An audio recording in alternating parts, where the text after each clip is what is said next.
Hello mga kasalad master, ngayon naman ay gagawa tayo ng puto kutsinta using our 8 cups. Salad master lang to. Yan o. Kasyang-kasya. 8. 16. Naman ay isali natin ang ating kutsinta mix. Yan o. Ganyan mo.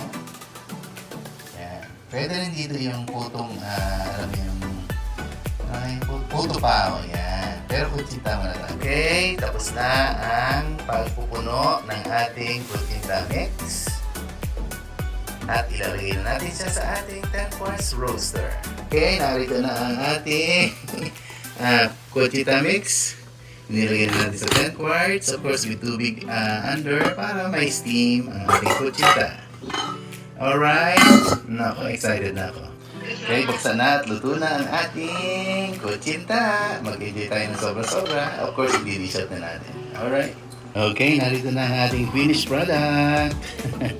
Puto kutsinta sa Salad Master.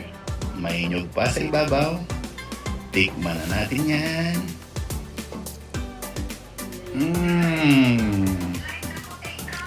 Ang sarap!